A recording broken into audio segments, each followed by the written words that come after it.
pleasure to welcome Sally to the D-Shirt and to Dingle. I was really delighted to be asked to interview you. I've been a big fan of your journalism over the last few years, and I loved the book, which is what we're here to discuss today. My fourth time we drowned seeking refuge on the world's deadliest migration route. So I suppose maybe first just to introduce Sally and then maybe ask her a couple of questions and to read some extracts from the book. So Sally's a journalist and photographer, until recently based in Sierra Leone, spent the last number of years in Africa, and she's the Irish Times Africa correspondent. And I suppose the book, published maybe in March, has really been received great acclaim, and it's been described by Christina Lamb as the veritable masterclass in journalism, the most riveting, detailed and damning account ever written on the deadliest migration routes. So I really just wanted to start by asking you how the book came about, how the story came to you, and what the situation was. Yeah, sure, and thank you so much to everyone for coming. Thank you for having me. Thank you for interviewing me. Yeah, the book came about, it kind of depends, I guess, where you start from. Like, I had been doing some migration-related reporting before. I was based in London, working as a staff journalist for Vice News in 2014 to 2016. And that was when, the so-called European migration crisis kind of was happening. And I had gone out to report in Calais in North France, just meeting and interviewing a lot of people who were trying to make that journey. And basically I had kind of, as I kept reporting, my name, my work became more widely known. But of course you have black spots, and people think migration is like one topic that's easy to get your head around. Actually, like, it's obviously huge. It's like happening across the globe. There are like loads of different routes. People are fleeing their homes for many, many, many different reasons, and you can't necessarily follow everything that's happening. And this book begins with a Facebook message, and that was a Facebook message that highlighted something that had been happening that I hadn't really appreciated until that time. It was in August 2018, and it basically said, "Hi, Sister Sally, we need your help. We're under bad condition in Libya prison. If you have time, I'll tell you all the story." And this message came from a man who was in Tripoli, in the capital of Libya, and basically what he was saying was that a war had broken out around them, that there were around 500 men, women and children. I think it was 120 women, 20 of whom were pregnant. I forget how many children, but a lot of them. And they had been abandoned. So they had been locked up for months, and then a war had broken out, and they had been abandoned by the guards who had locked them up, and they were basically desperate. They were like, "We need help. Like, we need someone to come. We have no food, no water. We need someone to come and save us." So I got this message, I happened to be at home, like, very luckily. It completely has changed the course of my life, and I think their lives as well, but I happened to respond to it. And I was getting messages from other people at the time, and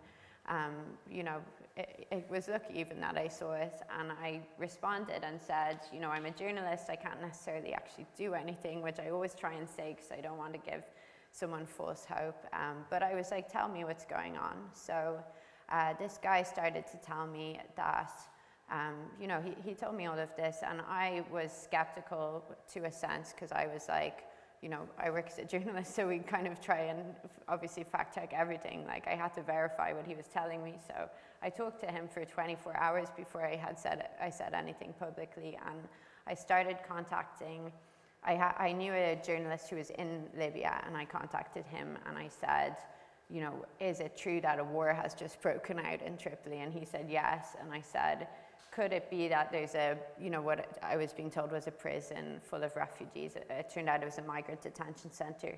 Could it exist in this area? And he said, yeah, there is one in that area. And so at that point, I then started contacting UN agencies, NGOs, and anyone else I could think of, and started saying, look, like, I know this sounds strange, but I'm hearing that there's 500 people in desperate need of help who are in this area. They're unarmed, they're defenseless, they're weak, they haven't been fed properly in a long time. they need food, they need water, they need medical care. And the responses that I was getting was, well, the security situation is very tense and, you know, we can't necessarily do anything. But they were also saying, yes, there are people there. You know, they were verifying, again, that information. And so what transpired as I kept talking to this man, you know, and I called him, I asked for selfies, I asked for GPS location, I kept getting more and more verification. What transpired was that all these people had tried to reach Europe, so they had attempted to cross the Mediterranean Sea, the Central Mediterranean route it's called, is called by the UN the deadliest migration route in the world. And they had attempted to cross this, trying to seek safety in Europe, and they had been caught at sea and forced back to Libya and locked up indefinitely. So there were no charges taken against them. You know, they weren't accused of anything necessarily, they were just locked up and they didn't know when they would be released. And they had been intercepted by the Libyan Coast Guard, who are being supported by the EU. So since 2017, the EU has pledged tens of millions of euros to support the Libyan Coast Guard. And what, you know, I was learning all of this as I was talking to these people. What has happened is basically a circumnavigation of international law. So the European vessels cannot return anyone to Libya because Libya is a place where their lives are in danger, but a Libyan vessel can. And so what the EU was doing is flying drones, flying planes, helicopters, you know, doing all the surveillance and then funding the Libyan Coast Guard, giving them equipment, you know, boats and capacity building so that they can then do the intercepting and force people back to Libya. And now, currently, the figures of people intercepted through this EU policy have topped 104,000. So sorry, that's kind of a long-winded way of saying how the book started, but basically, and what happened when I started gathering this information, so I mean, I'm a freelance journalist. At the time I was like 28, I was living in a subless, you know, renting a room in like a warehouse in London. And I just thought, you know, editors, they take time to respond when you pitch them something, especially if it's from a region that you haven't reported on before, because they might have somebody who does that for them. And so I started posting the messages that I was getting from Libya on Twitter. And I just started screenshotting them, like I was posting them pretty rawly. And that ended up, I just started adding to this thread. It ended up being viewed millions of times, and it went on for years that I just kept updating this thread. But sorry, everything's in the book, by the way, if I explain something not clearly. But what transpired was that it wasn't just this detention center. So I thought that if I helped these 500 people, you know, it must have been an oversight. If I can get them help, everything's going to be okay. And actually, it turned out the situation was much bigger. There were thousands of people locked up. There were many different detention centers. And my contact details, my number, were passed around pretty much all of them. And so I started being contacted by now many different people in many different detention centers who were all telling me what was happening to them. And I mean, it was horrific. And just to get a sense, maybe, where are these people coming from? Why are they in, what's brought them to Libya, and what are they hoping to do? And I mean, so like I said, it's actually a big mix of people. It's not like, you know, we have these terms, migrants, refugees. Actually, it's like a huge mix of people fleeing a lot of different situations. And so initially, the people that I spoke to, and mostly actually the people that I spoke to, would have been generally classified as refugees if they had the chance to actually claim asylum somewhere. So they tended to come from, you know, Eritrea, which was a dictatorship, or is a dictatorship, Somalia, which has a war, you know, with Al-Shabaab, and Sudan, like Darfur in Sudan, South Sudan, obviously there's war, or there has been war. But then you also had West Africans who were more generally fleeing poverty. And I mean, I could talk about that more if you wanted, but like we have this term economic migrant, and actually my understanding of that was really challenged when I started reporting on this too, because Like you said, I lived in and out of Sierra Leone for a year. In Sierra Leone, the life expectancy, I think, is more than 25 years less than it is in Europe. And people die for like really stupid things, you know, because they need healthcare. It's one of the most dangerous places in the world to give birth, for example. 1 in 20 women, the UN says, will die giving birth or pregnancy-related complications. I was there during COVID, and they just didn't have oxygen that, you know, they didn't have ventilators that were functional in the country. So you needed one, you would just die. Or if you wanted a tank of oxygen, I forget exactly the cost, but you had to pay for it yourself, and the amount was so much money that people couldn't afford it. So, you know, this idea of an economic migrant, there is actually a threat to life associated with, you know, poverty, and people fleeing may be fleeing to prolong or save their life or that of their family members, because they want to get somewhere that they can get money to send it back to pay for healthcare for people. So yeah, that really got challenged. But in the Libyan detention centers, there were people from everywhere, even from like Yemen. There were Yemenis there. There were even Bangladesh. People from Bangladesh had made their way there, and people were seeing this. They were hoping to cross, so they basically had hoped to get to Europe. Okay, well, maybe to give us a sense of, you know, your initial contact, it'd be great to hear a little bit from the start of the book. Yeah, I'm just going to read a bit from the prologue. Sorry, I haven't marked it out, but hopefully I'll get this right. What does your phone mean to you? Is it a way to chat to friends or swipe through dating apps? Do you take selfies, send voice notes, or Snapchats? Is it a vital source of information? Has it saved your life? What would it represent if you were incarcerated? Its little screen your only window to the outside world. What would it be like to spend months or years in the same building without one? Could you share a phone with 500 others?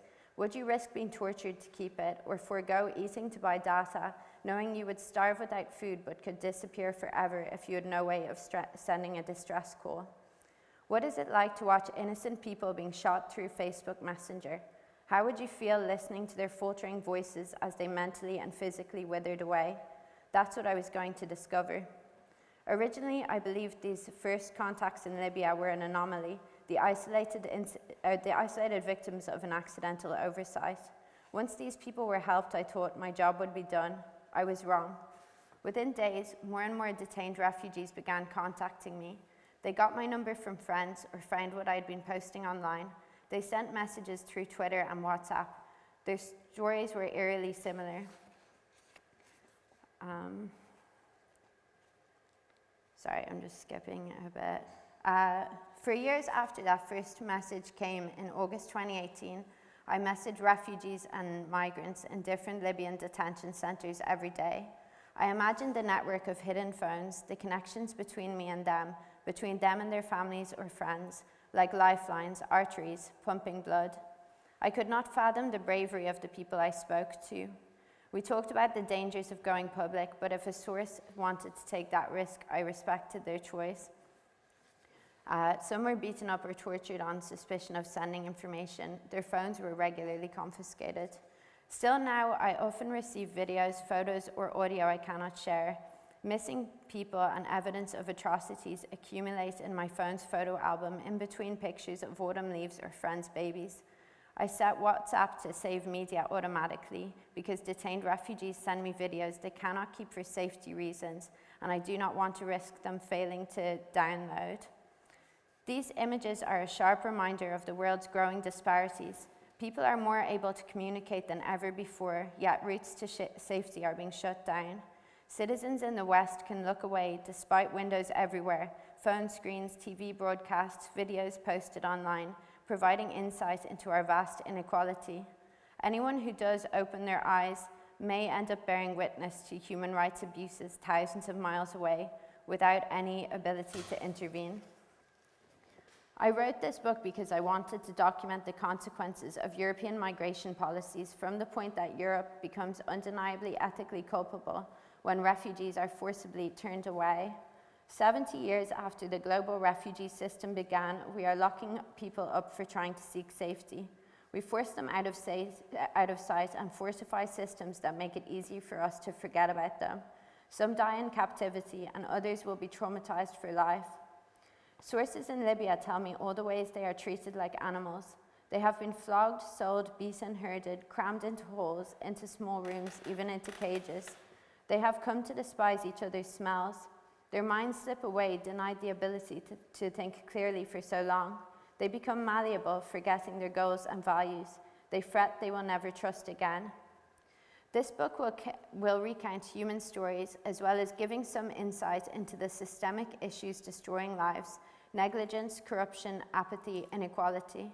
It is not a comprehensive account of everything that is happening to people who try to reach Europe, or even to those who are caught by the Libyan Coast Guard. There are new abuses, new humiliations every day, but I hope it plays some role in the quest for accountability. Thank you.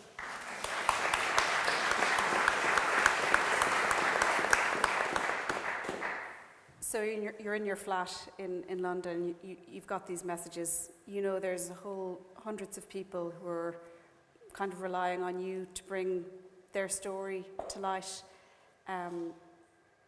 You've contacted UNHCR, and what kind of response do you get? Do they step in to try and assist, or? Yeah, I mean, so that very first few days, I contacted, everyone that I could think of, honestly. And initially I was told, like I said, that the security situation basically is too dangerous for their staff to do anything. So pretty much every NGO that I contacted, actually all of them told me, we have to think of our staff as well, basically, and we can't get them to that location. It's dangerous. So, and eventually these buses arrived, I think. Eventually these buses arrived and we didn't really know who they were. So in Libya, it's a very complicated situation. I don't know how many people, or I'm sure people know about the background, but in 2011, Gaddafi was ousted, and since then there hasn't really been a functional government. There are kind of many governments, but the country is effectively being ruled by militias. And divided between militias, and there are a lot of weapons, and it can be very hard to figure out, who is supporting who. And I say in the book, it's kind of like building a city on sand. Everything keeps shifting. And so these buses arrived. I was trying to figure out, are these sent by the authorities, or could they be sent by, could it be smugglers? Are these people going to disappear? Like, what's going to happen to them? They were terrified. They were like, we'll get on the buses if you tell us to, but we need you to tell us that these buses are safe. And I was like, I can't do that because nobody will tell me who sent these buses. And eventually someone from the UN said, I think it's the Libyan government have sent them. So I said this to the refugees, and they eventually got on the buses. I don't advise, by the way, so I'm very careful. I don't actually tell people you should do this or you should do that. I'll just pass on information. But they decided to get on the buses, and we figured out, in WhatsApp there's like the GPS live tracking, so I told them to put that on. So basically I tracked them on GPS to their new location, and they eventually turned up somewhere else. Turned out it was another detention center, and a lot of them would stay there then for another year, I guess, around another year. And anyway, so that's kind of what happened at the very initial stages.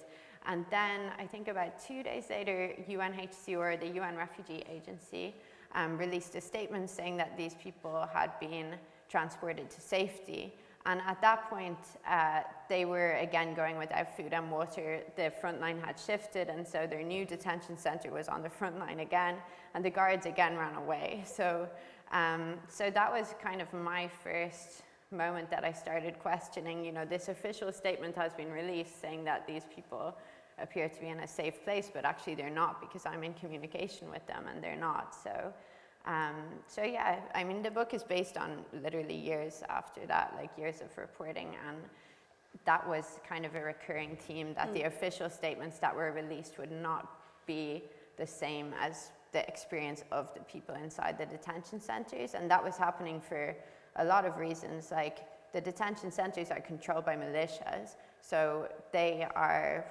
access to them can be prohibited. Like, they're controlled by militias with guns, and NGOs, if they're visiting, they generally have to say in advance that they're going to come. You know, things will be cleaned up for them. They won't have freedom necessarily to talk to everybody or to go into every room. So they wouldn't necessarily actually know the reality of what life was like inside there, and they wouldn't be free to talk to people who were detained. They'd be getting their information from the management of the centre, which would be a militia, you know. Okay. And you mentioned a little while ago that the EU is funding the Libyan Coast Guard. How does this work if there's a total breakdown in government and militias are actually controlling the different detention centres? Like, how does this system of the EU paying the Libyan government to return migrants where there isn't a functioning state? Yeah, I mean, I think what has happened, it just shows the desperation by the EU to stop migration at any cost, because what is happening is they're supporting a system where people are experiencing, you know, crimes against humanity, war crimes, because of EU policy. And yeah, are you saying how does the money work? Just how does the EU enter into a contract with, you know, a government that you know, that doesn't have control, and that in fact it's militias that are... Yeah, I mean, that's the exact problem. Like, that's what they've done, and it doesn't, you know, it doesn't make sense, because what had happened before was that there was a deal with Turkey, and so there was a deal with Turkey to stop migration, which involved, you know, the EU spending a lot of money, you know, to stop people coming through that other route. But then it swapped, and they did a similar deal with Libya. But yeah, the issue in Libya is that it isn't a functional state. So yeah, you are funding militias. And did you become aware through your research that the EU knew what was happening once people were returned? Like, was there awareness that these people are going into indefinite detention? Yeah, of course they know, and they still know. I mean, I've spoken to many European politicians. Basically, European politicians will say the European public don't want migration, especially from Africa, and they'll say politically this is what they have to do, and until the European public makes some noise about this or show that they're not, you know, that they don't accept what is happening, nothing is going to change. And so they do know what's happening, and I mean, it's, you know, it's documented in the book. But yeah, like the detention centers in Libya, they've been compared to concentration camps by Pope Francis, among others, you know. And initially I did think maybe they don't have this information, and actually I've very definitely learned that that's not true.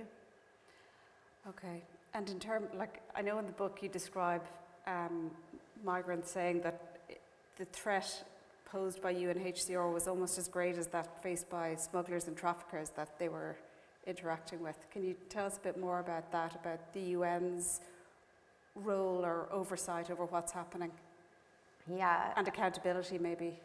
Yeah, sure. I mean, this was one of the interesting parts of my reporting for me as well, because it really challenged how I understand the current situation globally regarding refugees. Basically, if you ask European politicians, because initially I was asking, you know, EU representatives about this policy, like, why are you supporting the Libyan Coast Guard? You know, people are being returned to indefinite detention, you know, this is happening. And what they would say is, well, first of all, they would say that Libya is a sovereign state. So, for example, Frontex, the EU border agency, said, you know, yes, we know what happens at the point of interception, but after that we don't monitor. For example, one question I kept asking was, how many people die when they return to Libya? Because people were dying in the detention centers very regularly. And they said, we don't monitor that, you know, that's Libyan authorities are supposed to monitor that, basically. But they would also say, we don't approve of the detention centers, and we're trying to improve conditions in them through the UN. Okay. So what you have since 2015 is what's called the EU Trust Fund for Africa. It's a multi-billion euro pot of money that's being spent across 26 African countries. And it's basically to stop migration, and it was designated as crisis spending, so there's not proper oversight of how that money is being spent. But in Libya, some of that money, like tens of millions of euros, was going towards the Libyan Coast Guard to do the interceptions, but then also a large amount of money was going towards the UN, and that basically was giving the EU politicians a chance to say, you know, look, we're also spending a lot of money on the UN to improve the conditions in detention centres, and they'd say hopefully they'll be closed. And then when I started contrasting the public statements of the UN with the evidence I was collecting from inside detention, you would see that they appeared to be whitewashing the situation. That's what UN staff were contacting me saying. We are concerned that we are being used to whitewash the brutal effects of EU migration policy, because they would even release things like, look, today we, on their social media, today we distributed blankets in a detention center, and then they'd say, thank you to the EU, our donors, for sponsoring this. And there would be no mention of the fact that all these people are in detention because of EU policy. And so, yeah, it was interesting the role that the UN was playing in regards to this. And I think it's worth mentioning, I'm sorry if this is kind of complicated, but I found out later that the reason that I was contacted by the refugees in Libya was because of previous work I had done in Sudan. So Sudan neighbors Libya, so people who are traveling, trying to get to Europe, if they're coming from, for example, Eritrea or Somalia, they'll go through Sudan on the way to Libya and then try and cross the sea to get to Europe. And I had gone to Sudan in 2017. And I had gone initially to do a slightly different story about refugees there and migration. And all the refugees that I met in Sudan were saying, you need to report on corruption in UNHCR. So what they were saying is that, there's kind of a legal resettlement route. So what, European politicians will call the queue, jumping the queue or whatever. There are opportunities for legal resettlement for what's meant to be the most vulnerable refugees from certain situations. And in Sudan, I mean, it's very limited, so it's not that you necessarily have any chance at it at all, but there's very, a limited number of places where you can be moved to a safe country, generally in the West. And in Sudan, I was being told by all the refugees basically that this process was corrupt. So they were like, if you want to be chosen for this legal route, you have to pay, I think the going rate they said for a family was like $20,000. And they said that UNHCR was involved in this, that this was kind of a big corruption scandal. And so I had started reporting on this in mid-2017. It took me like 10 months to get that investigation published, and we ended up getting it published after I spoke to a UNHCR Sudan staff member who said that this was also true. And that had come out in May, I think it was May 15th, 2018, that was published. And 2 days later, UNHCR in Sudan suspended the resettlement program completely and said that they were sending out an anti-fraud team. And they did later find one staff member guilty of soliciting bribes from refugees and abusing power. But that, for me, really highlighted the fact that, basically, if you're a refugee in Sudan, so maybe you fled Eritrea, which is neighbors Sudan, it's a dictatorship. There they have, a very oppressive regime. You can be forced into indefinite servitude for the state, basically, and a lot of people flee when they're very young. And if they get to Sudan, they're constantly being exploited, harassed by police, women are sexually abused a lot. And they would say it's more expensive to go the legal route, to try and get resettled through the UN than to take the illegal route, which they would see as being, equally problematic. The legal route they would say is corrupt, so they're like, well, we'll take the other route, which, is cheaper at least. And cheaper, but very dangerous. Very dangerous, and high risk of losing life. Yeah. Do people setting out on the journey, presumably news travels back and people know the dangers they're going to face? Why do you think people nonetheless decide on the journey knowing that there's likelihood of detention in Libya, forced labour, possible death crossing the Mediterranean? I mean, that's the thing that I was also challenged by, is this idea that actually it can be very, very difficult to stay still, and of course it depends, different people are fleeing from different circumstances, and in the book, you get a very small view of the variety. For example, there was one guy who was gay in Somalia, and he was, felt like he was in danger of his life. if people found that out. There were other people who fled, indefinite detention or indefinite military service in Eritrea. There were others who fled war. Then there were people who just wanted, more opportunity. But I think that there was definitely a feeling that they just couldn't stay still. Lots of people would say, well, if I'm going to die, I'll die. It's better that I, risk death and maybe make it to a place where I can feel safe and secure. So that was kind of it wasn't that you're like, will I stay where I am or will I move? It's like, you can't stay where you are. Yeah. There's just no other option. Just thinking about I suppose, you getting this message when you're in London and, suddenly you've got the responsibility of this story and you've become the point of contact for hundreds of people, and really the story isn't really in the news otherwise. And so as well as kind of trying to bring the story to the attention of, the population, you're also kind of have a responsibility to these people who are kind of relying on you. And I suppose you're doing this without the backing of, you're a freelance journalist. You don't have an office behind you. You don't have that support. And in the book, you describe, you receive death threats. You're also subject to a criminal investigation. How does that work as someone who's freelance and maybe without the support of an employer who's got your back or who's going to give you some assistance or financial backup, I suppose, even while you're doing this work? Yeah, I mean, it's a good question, and honestly, I don't think that work like this could be done by a staff journalist. I stayed freelance. I mean, I was freelance since 2016.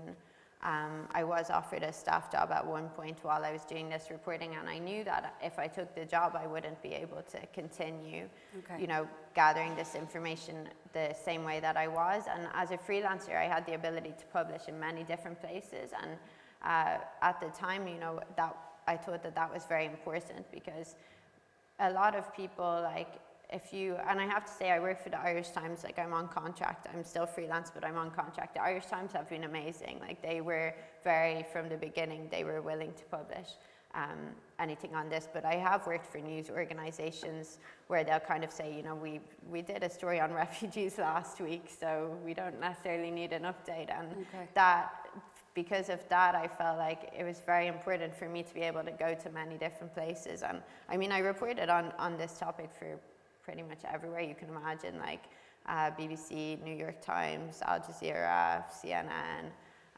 obviously the Irish Times, and a lot of different places also interviewed me. I was doing pretty regular radio interviews. I was even getting people in Libya, they'd record messages and we'd play them on BBC World Service or on other radio programs. But yeah, the downside of being freelance is, like you said, you don't have organizational backing, and at the same stage you have a community of other freelancers who you can go to for support, and organizations like the Roy Peck Trust, Frontline Freelance Register, they support freelance journalists. So for example, when I was having that legal issue, I had to get a lawyer, and I went to one organization anyway, and I said, do you know any lawyer that can give me advice? I seem to be under criminal investigation. And they were just started asking around basically, and I think eventually someone put me in touch with one lawyer, and then that lawyer was really expensive, and then I said, I don't have that kind of money, I'll just see what happens. And she was like, okay, let me find you a cheaper lawyer. So people actually are very nice if they realize what you're doing, but it is risky, and I mean, it does feel sometimes very isolating. That definitely comes across in the book, and I know you didn't get into Libya because lack of visas and just the general, also you became aware that, there was a threat to you for, on the basis of what you're reporting, but you did sort of report from every other angle around Libya, you're in Sudan and Ethiopia and Sierra Leone, and you're even, you're in the Mediterranean Sea at a certain point. I was wondering if you could talk to us a little bit about Rwanda, because I suppose there's the potential now that the UK is going to be outsourcing its refugee processing to Rwanda, and you deal with that subject in the book, so I'm just interested in getting your perspective on that. Yeah, I mean, we actually went to print before the UK announced its this deal, but the interesting thing, like you said, there's one chapter on Rwanda in the book. So basically the EU started supporting, and UNHCR as well was involved in this deal to kind of transit people through Rwanda. So they'd evacuate them from Libya, they'd bring them to Rwanda, there they'd do an assessment of their, of their claims basically, and then they transfer them to other Western countries. And so I went to Rwanda. I'd already been in 2014. I went again in 2019 and also 2020 to visit the refugees who were evacuated from Libya. And basically Rwanda, I mean, it's a police state. Like, it's a dictatorship. It's not a place where there's freedom of the media. I experienced that when I went there the very first time, 2014, and it was the 20th anniversary of the genocide, and there was a journalist who disappeared. We were all in the stadium for the genocide commemorations, and the regime in Rwanda, they're internationally, they have a lot of international supporters. Tony Blair was there, Mary Robinson was there, Ban Ki-moon was there. That night, a Rwandan journalist disappeared on his way home, and it turned out he had been detained. And that was just kind of an inkling of the lack of freedom of the press there. So I went there 2019 and applied for accreditation. I was given it, and basically then tried to get permission to go to the refugee camp where they were staying. And I was kind of just stonewalled for a week. And then I was told, we gave you the accreditation because we believe that you will write good things about us, kind of, I guess, a slight warning. I still went to the camp, but I just went outside, and we were very careful about, where we met and things like that. But then there was an allegation that came out in April 2020, after COVID had started. I was in Uganda at this time, and there was a minor boy in the refugee camp who said that there had been an attempted rape attempt against him by a police chief in the camp. And I reported on this. I actually reported it first to the government because they were looking for an investigation. They didn't, they wanted this person removed, basically. It wasn't that they wanted to go public. And I reported it first, and nothing happened. And then the police, the Rwandan police, went on Twitter and basically called the boy a liar. The police chief was still in the camp. Eventually, I published a report in The Guardian, and just saying that this had happened, and that was it. And then the spokesperson for the Rwandan president went on Twitter and accused me of writing refugee porn. And I started being attacked quite aggressively online. And then a government-associated newspaper published an article saying also that I write refugee porn. And basically it kind of shows you, there was a lot more going on in terms of how, the attempts to get the actual incident investigated. But it was very upsetting for everybody involved, and the people in the camp just said, we don't feel safe. They were then being investigated, who had been my source. And yeah, it was just one example of how, there isn't freedom. If the UK starts deporting people to Rwanda, it's not going to be possible to figure out what happens to them. There isn't freedom of media there. There isn't freedom of movement. I don't know, could I go back there now? I believe the reporting in the book has been used as evidence in a legal challenge against the UK government for the deportations, but I don't really know the specifics of that. Well, that's really interesting, and it kind of leads into another question I was wondering about is, have you seen the impact of the book in any way influencing policy in the EU? I mean, the book is so damning of the EU's role in basically breaching international law indirectly by, paying the Libyan Coast Guard to return migrants to Libya. It's a fundamental right to claim asylum, but they're not allowing people reach the shores of Europe. Have you seen any positive impact that the research has had in kind of bringing the spotlight onto? I don't think so. I'm trying to think if there's been anything. I've had a lot of people who work for the EU, for example, reach out and say, it's great that you're reporting on this. Like, but the thing is, they all know it's happening. And so it isn't a secret. Like, when I started reporting on it, I think because of my shock, it got a lot of attention. But actually, it was known. It wasn't that it hadn't been known before and that I exposed it. And I think, yeah, when I talk to European politicians, they'll say, even Irish politicians, they'll say, we can't do anything unless the public care, because we'll just get voted out at the next election. And basically what the public want is no more migration. They want us to be able to say the migration crisis is over. And they literally did that right before the EU Parliament elections in 2019. They released a statement saying the European migrant crisis is over.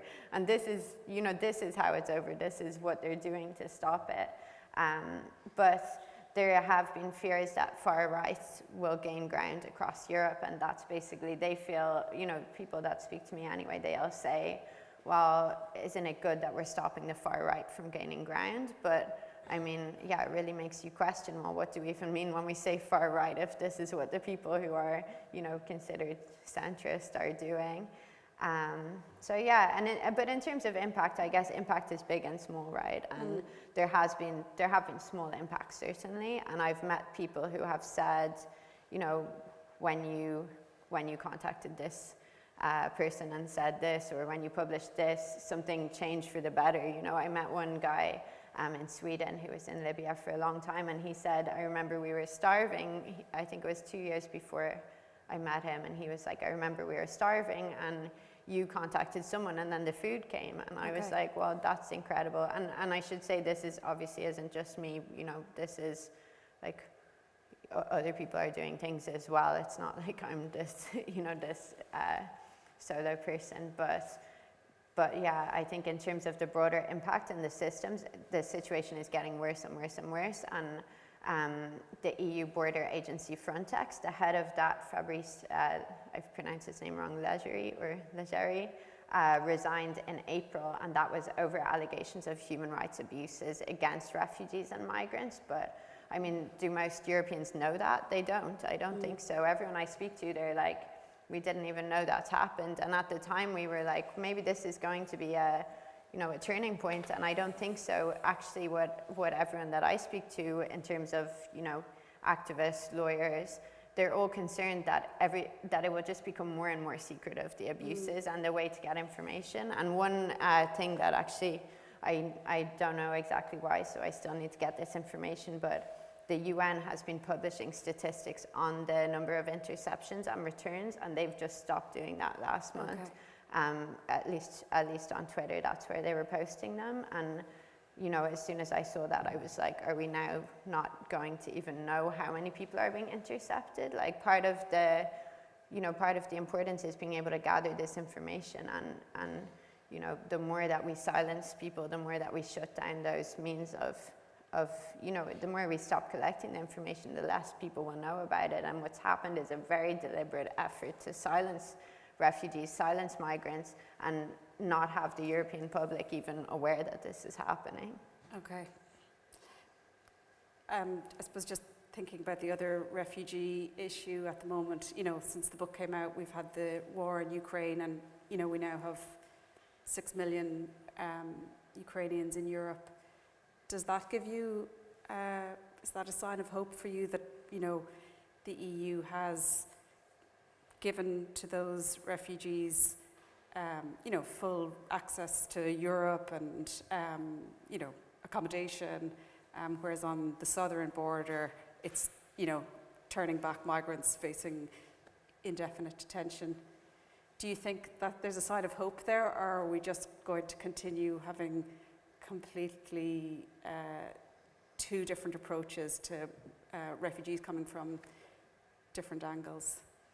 Yeah, I mean, I feel like hope is probably the wrong word, but yeah, it was so the book came out in March. It was in February, obviously, that Ukraine started. And I think a lot of people who've reported on EU migration policy were quite shocked by the EU's response, and yeah, I mean, maybe in a good way, because you know, what's happening in Ukraine is horrific. It's great that people are being accepted, but at the same stage, we had all been told for years and years that this type of empathetic policy is not possible. And I think it's interesting to compare the statistics. Like in 2015, I think it was 1.3 million people claimed asylum in the EU, and that was the, you know, height of what's called the migrant crisis. That's what kicked all these attempts to keep people out of Europe into gear. And that was 1.3 million, and I think in the first, I'm going to get this wrong now, but the first month or so of the Ukraine invasion, it was like 6 million people reached Europe. So, you know, the number was towered 2015, but yeah, and I think it was quite upsetting in a way. I mean, again, what's happening in Ukraine is horrific. It's amazing that people are being welcomed. I think it was upsetting for refugees who have fled other situations because, for example, one contact of mine, he was like, this is just racism. Like, I can't, you know, I can't see any other reason why this is happening. And so, yeah, I think it's been quite confronting for people who have been told that a more empathetic policy isn't possible to then see that it was possible all along, but it just wasn't being considered for them. You've kind of written about racism recently in the Irish Times, and I suppose the latter part of the book talks, you catch up with people in Europe who've, the lucky few who've either won the lottery and got a resettlement or who've made it across the sea. I suppose could you just talk briefly about your visits with people who've settled around Europe, and I suppose how they're finding life now that they've got to Europe, and how they're getting on? Yeah, sure. So yeah, there's a chapter in the book where I go around, and I went to Sweden and Ireland. There was a woman in Ireland. I think Malta, maybe a few other countries where I met up with people who had managed to get out of Libya, and a lot of them had been my sources for like a year or 2 years, you know, some of them in contact every day or every week, and it was incredible to meet them, you know, and very strange, but incredible. But yeah, a lot of them are struggling, and they're actually, the quote from the title of the book kind of like conveys this, and maybe I'll just read the full quote that it comes from. So it comes from something that was said to me by a Somali refugee. He says, I was caught by the Libyan Coast Guard 3 times. First time from Karabuli, East Tripoli, second time Zawiya, third time Zuwara, and my 4th time we drowned, and the 5th time I made it to safety. And for me that was like quite a, I don't know, it's quite a significant quote, because basically what he's saying, the 4th time he tried to cross the sea, he obviously didn't die, you know, he didn't drown, but some of his family members did. And he ended up making it to Europe, but, you know, he has this with him, that he's seen this death. A lot of people haven't been lucky to make this journey. What he's gone through is so horrific. And one of the interesting, you know, and things that I hadn't fully appreciated was that people who then get to Europe, they're faced with Europeans who have no idea that this is happening. And that's very difficult for them, because they basically need to forget what they have been through. And I was surprised that more people weren't angry. Instead, they were like, we're just going to shut this down. You know, we're just going to forget that this has happened. We'll try and fit into this new society. But they say there are flickers, you know, some of the guys in Sweden, they were like, we see how Swedish people treat their dogs. They treat their dogs so lovingly, and yet like humans are not being afforded this same, you know, this same, you know, it's not happening for humans, but like that's how they treat dogs, and it's so nice. And there would be just small moments where they suddenly go like, what, you know, how can I reconcile that? And then they have to live in this society, and they're trying, you know, there's all this discussion about integration and all of this, but when you've seen what is happening and what is happening as a result of European Union policy, and then you're like, it's happening to keep these other people comfortable, and then you have to kind of, you know, just fit into a new society where you're expected to just forget that you've been through this or that this has happened to you. That's very, very difficult for people. And I say in the book, I was sitting in a restaurant with, in Stockholm with 2 guys who were in this detention center called Zintan. So in Zintan, someone was dying every fortnight basically from starvation, medical neglect. And we were sitting in this restaurant, and they had been like, you know, we have to buy you a meal, we're gonna buy you, like, have a beer. You know, we had this like big meal laid out in front of us, and they weren't eating anything. And I was like, I can't eat while you're telling me, while we're talking about this. And then one of them, first he was like, you know, if this restaurant was a detention center, we'd have like, he was trying to map out the number of people, you know, sometimes they'd even share mattresses, they'd all be pressed together on the floor. He was like, you know, we might have like 200 people in here. And then at one stage he got quite upset, and I was like, honestly, we don't have to talk about this, you know, we can just eat this meal, and you know, I don't want to make you sad. And he was like, no, like, this is, I need to talk about this, like, I want to talk about it, because I can't talk about it to Swedish people. They just they don't have any comprehension of what is happening. And he said, he kind of pointed at a glass on the table, and he was like, it's like this glass, they just can't see beyond the glass. And I don't know, I just thought that was kind of awful. But sorry, I should say, I mean, that's not to say that people aren't doing well. Like, there's been so many successes, like people getting jobs, getting married even, you know, lots of, and having fun, you know, and that happens as well, but it's just very difficult what people are having to live with. Totally. Like the problems don't end once you reach Europe. It's sort of a different set of issues, I guess. More or less at the end, so I just want to give time for a couple of questions, maybe 2 or 3 questions. If anyone has one, maybe raise your hand. And I will go with the mic. There's one there, Nick. Yeah.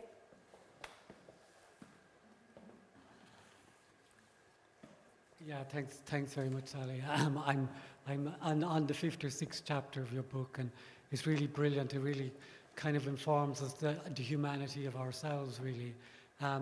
A couple of points in the book. Early on in the book, you talk about the human rights and the fact that Europeans might be going to the Human Rights Council. The diplomats are the decision makers, but that didn't seem to go much further than that. So that's one point.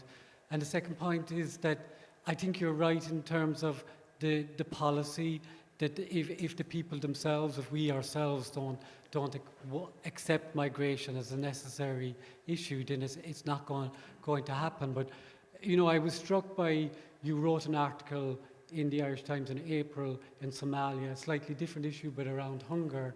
And I was particularly really struck that you outlined how one woman had lost 2 of her children on the way. And I suppose, what was the response to that? Because, you know, imagine like 2 of your children dying because you're migrating, because you know, this was a climate change issue.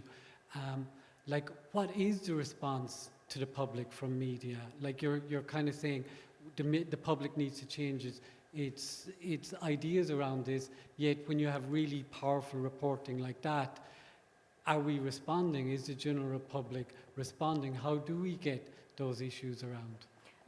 Sorry, can you just clarify the first point was which Human Rights Council? So you suggested that maybe the European Union, or the decision makers within the European Union, that the Human Rights Council, maybe this would be an issue that the Human Rights Council or the Council of Europe would take up as the European Union's policies at a human rights issue, because we're sending them back. And I just wondered, did anything happen around that? Is it the criminal court, maybe? The criminal court? Maybe, yeah. Okay, yeah, maybe I answered the second one first, sorry. Thank you for reading the reports from Somalia. You're right, I didn't feel that there was really any response to that. But I mean, at the same stage, you know, I work as a journalist. My job is to write the report. People don't necessarily tell me if they read it. So, yeah, but yeah, yeah, that Somalia trip. So I was in Somalia in April, reporting on the climate change related drought, which is likely to be declared a famine anytime soon. And it's really horrific.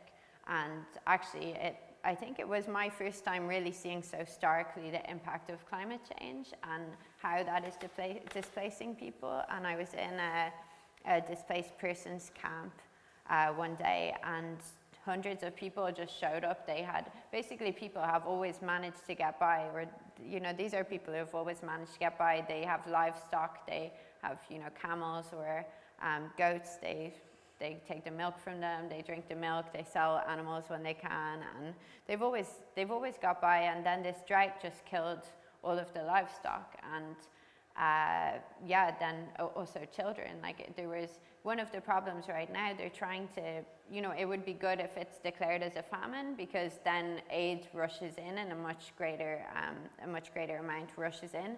But the issue is that to declare a famine, you have technical requirements, and one of them is, I think it's two adults maybe, or 4 children out of every 10,000 people need to be dying every day. I think you can fact check that, but basically gathering that data is very difficult, because a lot of Somalia, you know, some of it is controlled by Al-Shabaab. It's very dangerous to move around, and so, like you said, I was in this camp and I was meeting people who were displaced, and they were telling me, you know, 2 of my children died, or my husband died on the way here, or, you know, they were listing off all the people who had died, but those deaths weren't being recorded. So again, you have an issue with actually collecting information that would make it clear the scale of what is happening. And as a journalist, that's one of the things that I learned quite early on, that you think that there are facts for everything, but actually a lot of information just isn't being gathered. And so, yeah, in terms of a response to that, it's still going on. It's continuing. And yeah, it was interesting for me to, you know, to comprehend Ireland, I think, and again, you can fact check this, I think Ireland has 54 times the emissions of Somalia, even though Somalia has a much larger population. And so you can see there the contrast between, you know, what we in the rich world are producing in terms of emissions, and then how they are the ones who are suffering. And in Somalia, I mean, it's not like everybody has the capacity to come to Europe. It would be people move from, you know, more rural areas to the towns, so they'd gather in towns where they're trying to get aid and trying to get assistance. And then it would be the town people who would be the ones who maybe would move to the city, and then the city people maybe would have the capacity to try and reach Europe. And if you can get one family member into Europe, they can then send back money, which can actually support everybody else. So in terms of charity for people affected by this drought, that was one of the main things that I saw, was diaspora actually who were in Europe, who were sending money directly back to people that could then be distributed in terms of food aid and stuff like that. But yeah, I don't know, sorry if I'm fully answering any question at all, but it's really important to follow what's happening. And all of this is tied together, you know, all of it is about what the situation is like in the rich world, and how borders are being erected, and then how people are suffering as a consequence sometimes of what is happening here in other places. And then, you know, it made me question as well myself, is migration not a form of foreign aid? Like, why aren't we seeing migration as a form of foreign aid? Because if you can get a Somali person, you know, if you have a Somali person in Ireland who can then send something back directly to somebody, rather than going through these NGOs that tend to be Western run and have huge overheads, and a lot of that money goes back to the overheads or the staff who are from the West, like, is that not, you know, a more effective form of aid? I haven't fully answered that. That's just a thought. That's, yeah. And sorry, the first question I'm slightly confused by still. But in terms of, has anything happened with legal, is it legal challenge? It's more like the Human Rights Council, or the UN human rights bodies. Like, obviously our policy to intercept people before they come into international waters, knowing where they're going to, obviously that's a human rights issue. And I thought that at the start of the book you did kind of suggest that maybe this was something that was going to go to the Human Rights Council. You know, this decision, is this a human rights issue? And I don't know, did anything happen? Yeah, I know. Seems to be our legal mechanism. Excuse me, sorry. I'm very conscious of the time now. We've been here for an hour. We've got we really have to keep to our schedule. So perhaps we'll take one more quick question. I know there's somebody here. I'll just pass you this. And then, because we've got a couple of gigs. Sally, I just strikes me, do you despair of there ever being any real change, especially when you see people's, like most recently the protest in Ringsend in Dublin, where people don't like single men of African or Asian origin coming, but seem to be okay with women and children from Ukraine. So ultimately, is it hopeless? I don't think anything is hopeless, and for me, my job is gathering information. The first step is making sure, from my perspective, I want to make sure that people can't say they don't know about this, and I feel like there's very deliberate attempts being made so that people don't know about this, and from my perspective, that's what I try. Again, in terms of change, there's like small changes and big changes. And sorry, this slightly goes back to, I think, what you were asking as well. There are legal challenges happening. There are a lot of efforts being made to have some sort of accountability. Like even in April, the International Criminal Court prosecutor came out and said that they have evidence of crimes against humanity, war crimes happening against migrants and refugees in Libya, and an independent UN fact-finding mission last year said the same thing.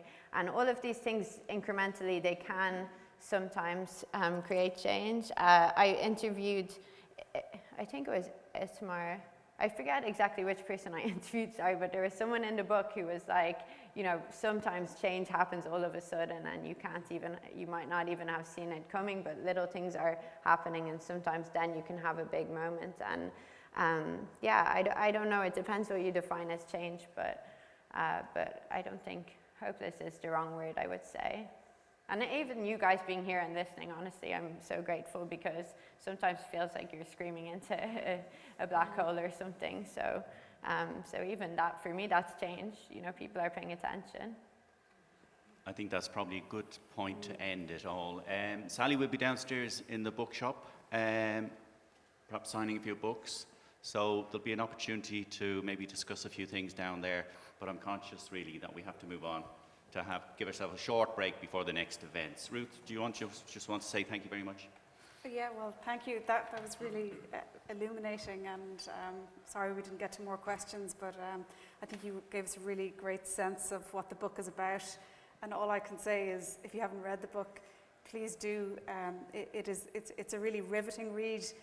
Even though it's a tough subject matter, you do find yourself compelled by the human stories that are kind of woven through it. So read the book, and I hope you all enjoy it. And thank you to Ruth. Thank you.